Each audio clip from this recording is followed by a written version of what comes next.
Whether you are on an adventure or at the downtown cafe, your answers are no more than a sniff away. Dog Training 360's purpose is simple: to teach you why dogs do what they do, as well as the action steps you need to take to have better communication, connection, consistency, and conceivability with your dog. Today on our podcast, we're going to talk about 5 things that we have learned from our dogs. And what I find fascinating is when I'm out teaching lessons, a lot of the times the parents will go, "Oh, just like we should with our kids," or "Oh, that's what we do with our kids," or "That's why your kids are so good because you trained them like a dog," kind of feel, you know. And I think that we forget all the things that we really can learn from our dogs and incorporate it into our human life. And so I would like to talk about that today, because I find that in this time of our lives, with all that's going on with COVID-19 and even here in Utah with the earthquake and all the aftershocks that we've still been feeling. And I think that we forget so much about just what we can learn just simply from our animals in general, from our dogs, because they live with us. And I think we just see it so often that we just become numb to it, I think. Well, I think our world is just like that in general. Like, we have these routines, like we go to work, and we have these specific things that we do all the time, and we just get like in this not groove, maybe. I don't know. I don't want to use the word groove because it's not always good. Right. You know what I mean?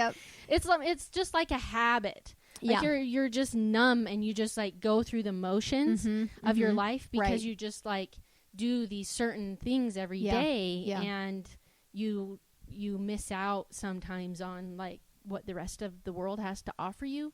Because you're just like so in this zone of like going to work every day or whatever it is. And I think that in this time of change, we're home more. There's, we had literally just got done talking about how many people are passing by the fences of the dogs, and, some are reactive on the outside, ours are reactive on the inside, and it's just a mass amount that people are getting active, because that's about the only thing we can do is walk our dogs. And so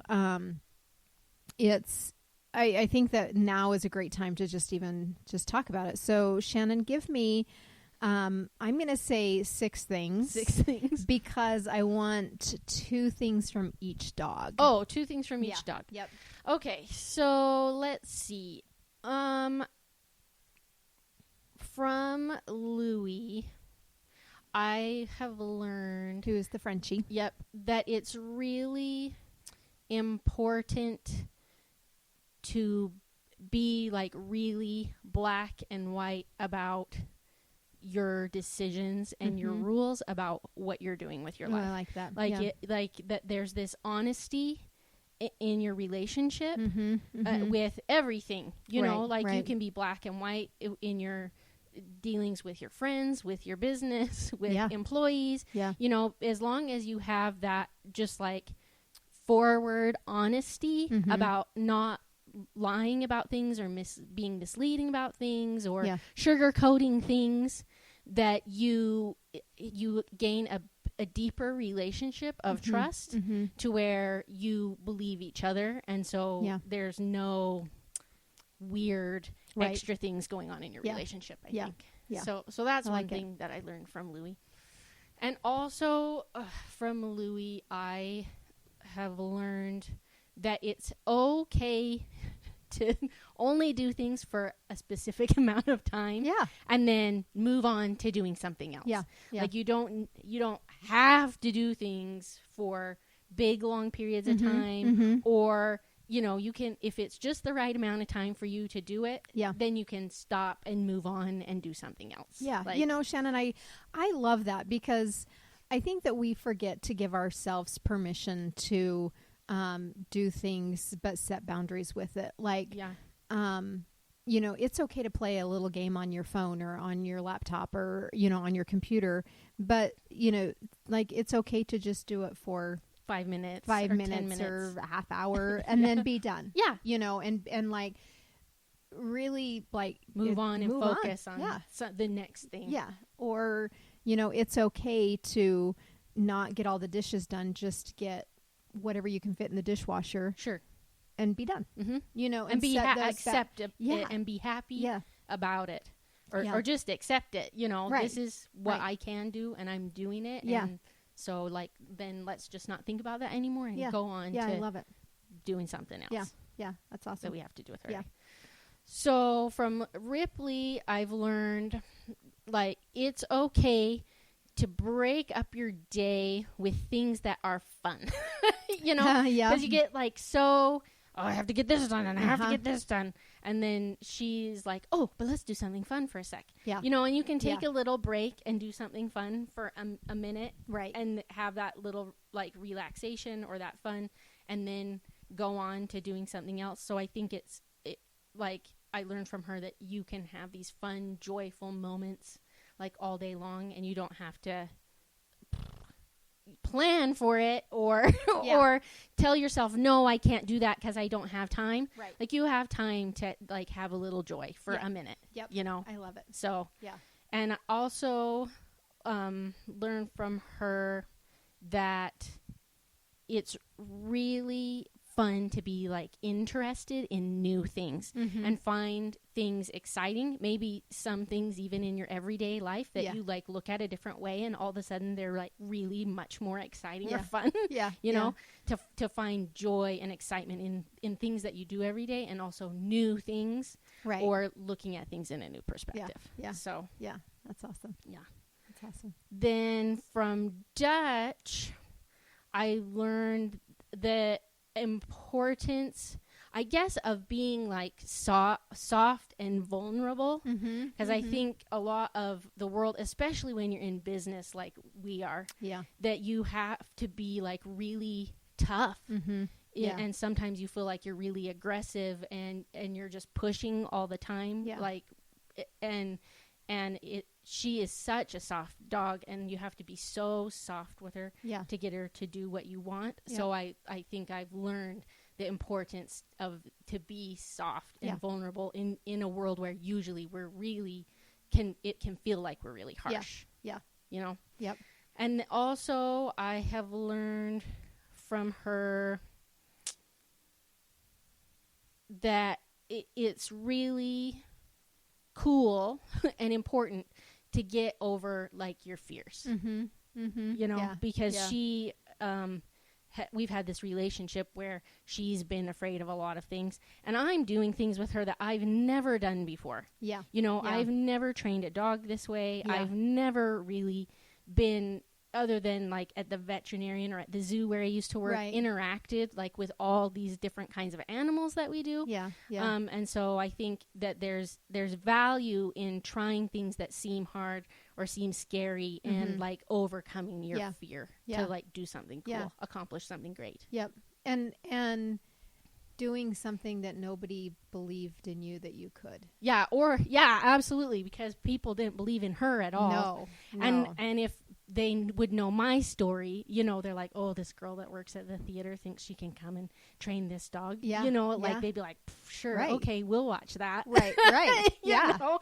And we're pretty good. She gathered the sheep yesterday. I told everybody, my dad and Jessica up Purdy, I'm like, we need to get Shannon up here so she can gather the sheep for us instead of us walking out to the pasture to do it, you know. Yeah, because it is hard to do it yourself. Yeah, and Dutch is quiet enough, and the sheep are just really flighty. But yeah, I mean, nobody believed in her, and she's just coming come along so far with it all, and I can't wait for the trials when we can start back up again. Because I think that there's going to be such a difference in her this year. And us city chicks doing country things, well, it'll be fun to walk in and just do good. Yeah. It's awesome. That's awesome. I I think those are things to just sit back and remind ourselves about our dogs and reflect onto ourselves about what we learn. Well, and I think that's one of the cool reasons why to have a dog. Yeah. Because if you don't have the dog, then you're not reminded of that stuff. Yeah. Yeah. You know, as often. Like, we really don't stop and play like a game in the middle of the day. Right. Like, right. You know, yeah. and chase your dog all around the house. If you don't have a dog that's like, hey, yeah, you need a break. Right. You know what I mean? Right. Yeah. So it's just, that's one of the cool things about them is that they just have this like a lot of simple joy for life that transfers to you without you maybe even noticing it. Yeah. You know? And it was, you know, it's fun. Mike's been working at home and all of a sudden, like the whole house, everybody was just like, woo! Yeah. And I looked at you like, what is happening? She's like, oh, it's lunchtime. Yeah. You know, and Mike was like this, like, new thing for the day of, you know, what we're doing. And it was a very exciting time. And I think we just kind of forget those little, like, moments of joy that we should find in our lives. So I think that's awesome. Wow. I feel like if we were talking about my past pack, I could just rattle things off like crazy as far as what I learned from each of those dogs. Because you're with them for such a long time. Yeah. And with this little pack that I have, so new. Gosh, we're only a year deep into. That's so weird to say, crazy? huh? Yeah, because it really doesn't seem that long. Yeah, because you and I picked up Caroline Easter weekend. Yes. Last year. Yeah. Yeah. And so weird. And you know, Patsy was not far before that. I mean, she was like 3 months before that. And then Amelia, about.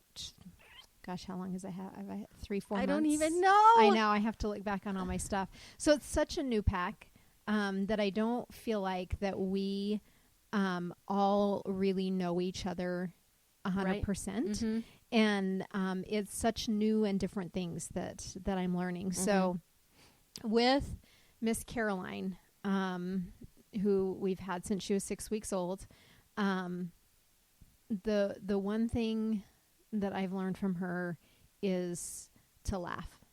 You know, having the shepherds and the serious breeds for so long, that you kind of forget, and there's not always that reminder.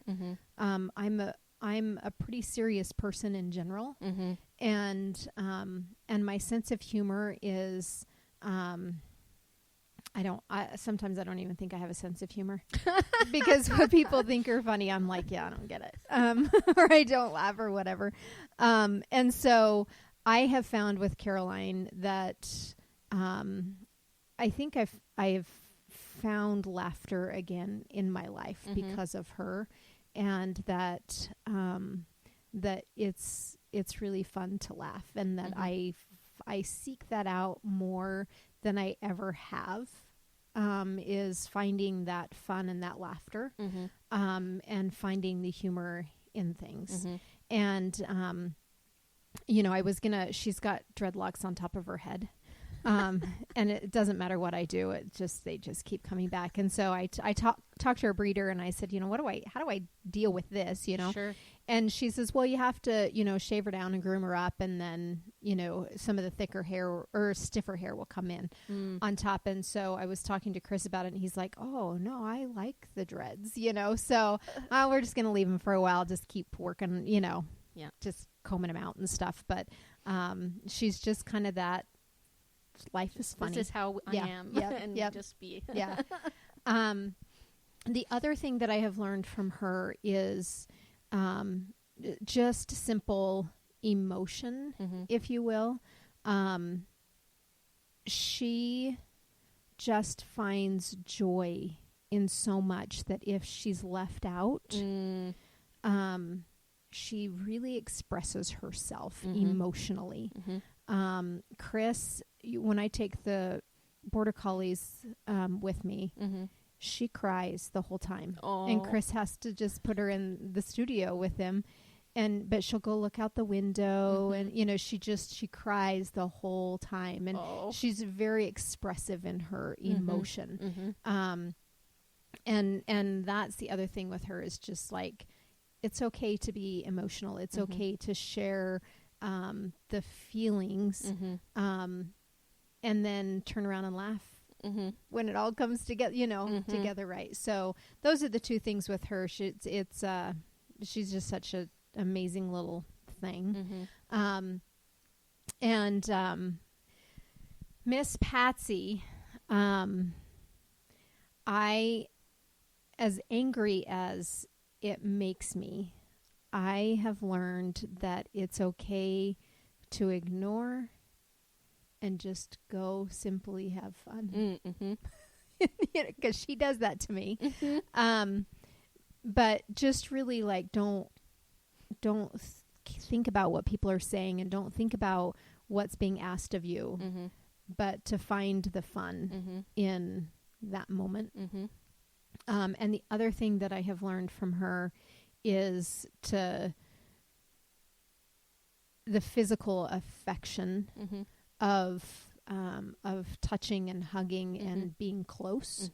Again, having such a serious pack before, it wasn't, my pack wasn't an emotional pack, if you will, as far as like physical, like cuddling. Yeah. They want to hang with you. They like to be by you, like sit by you. But Patsy's more like put her head on you and like snuggle, like right in and things, So those are the two things with Patsy. Little Miss Amelia, is that it's okay to sit back and watch and not have to be involved into everything. And then the other thing with her is to let trouble happen, and that you don't need to have any emotion about it. And what I mean by that is, she doesn't get upset if, I grumble at Patsy. Amelia is very, like, she'll stop and see what's going on and not react if it's not about her. If she knows that Caroline's doing something that she shouldn't, she just sits back and lets trouble happen. Where sometimes Patsy gets involved with, hey, come on, let's throw the dish around or whatever. So Amelia is more sitting back and like just letting trouble happen, and you don't have to fix it. You don't have to be a part of it. You just let that be that and move on. 'Cause she definitely sits back and assesses things. And before stuff happens. They're all teaching me so much when we're out herding, and they're completely two different dogs. They totally are. And so, but just life, life things, they teach you. Shannon, give me one thing from the past of a dog that you go, that was like, this is what I learned, or whatever that is. Like one of my other older dogs. For my dog Boston, he was my first dog that was my dog, because everybody, when you're growing up and you're a kid, it's like everyone has like these family dogs. And really Boston was a family dog because I got him for my dog, but then he turned into everyone else's dog. But from him, I really learned the value of like adventure, because I was a really young person and I was going to school, and I got him, and I never would have gone out and done a lot of the things I did in college, because I'm like really like, you should sit at home and study, and you need to take your college serious, right? And I never would have gone out and done a lot of the things I did in college if I wouldn't have had Boston. So from him, I learned the value of like sometimes taking a break from what you think like you seriously should be doing, and going out and having an adventure and experience, like away from whatever that is. I like that. The thing that for me, looking back on our dogs, probably the biggest impact was our 2 shepherds, and they, being shepherds and being serious and being the kind of the caregivers of the family, if you will, of who they were. They taught me the value of togetherness. I'm not a big crowd of people kind of person. I like being social, but I don't like being in big crowds of social. And so the friends that we have is it's very personal, and it's not big crowds of people. But the importance of that, of just the importance of having people around you, to me, it was something that, because they loved having people around. And that's something, I could be proud of about them, but also just knowing that that's just, it's good to have people around. It's good to have people in your life. And it's good to have people that support you, is probably the biggest thing that I've learned from the shepherds, because they are a breed that you need to support a lot. But that's for them as far as, looking back in the past. I think there's something that we can learn from every animal that comes into our life that we have some kind of relationship with. Absolutely. Even my horse, she is a very bold, strong lead mare of the pack. But she also doesn't allow me to bring any garbage to the table. Like when we ride and we're in the moment of riding, and she is an amazing horse when I can be there and not bring any garbage. If I've got a lot on my mind and I ride, she pretty much is not going to do anything. Like, she's like, yeah, I don't know how to do that. And I'm like, but you do. So you're going to, and I have to remember to be in the moment with her. So really any animal, as crazy as it seems, we had a little desert lizard that he lived for quite a long time, which was surprising because we caught him in the desert with the kids, and we told them if they could catch a lizard, we would keep it. So he, that little lizard was so bonded, and he knew when meal times were, and he would get up on his rock and his tail would just shake, and and you can just learn, like, there's value in meal times, and just survival absolutely. of being fed and stuff like that. So even the simplest little pets, you can learn something from them. I had a sugar glider also when I was in college. So when I worked at the vet, somebody brought in a sugar glider, and it had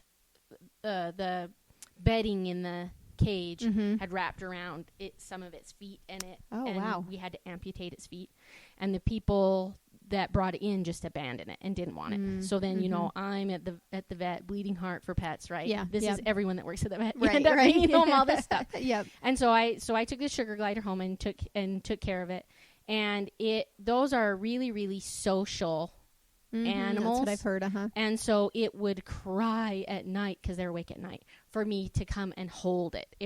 So I put it in my pocket. Oh my gosh. Yeah, I'd get up at night and put it in my pocket, and it would sleep in my pocket because it was lonely. Yeah. And so then I ended up getting another sugar glider to be its friend, and all the internet's like, even though they're social, if they're not like siblings, they can't be together, so don't, like, you have to have all this whatever period to introduce them to each other. Yeah. And so I brought it home, and I had 2 little like cages, and I put the cages next to each other, and in the night they were crying to be with each other, and I let them in with each other, and they were best friends. And so I learned, like, the value that you need these friends to help you in your life, you know, from those little, they were just cute little animals, but like they needed a friend. Yeah. And I felt like I couldn't be a good enough friend, so I had to get another. But we need our friends. We need people to help us, and that's what I learned. And the right friends, right? Yeah, for sure. I think it's important, and my challenge to everybody out there is, learn something from the animals that you have around you, even if you don't have any, dogs or pets in your home. You can look around and see what other people are learning from the animals, and you can learn too from, just what's around you. There's plenty, even from the wildlife. there's plenty to be learned and life lessons to be learned from animals in general.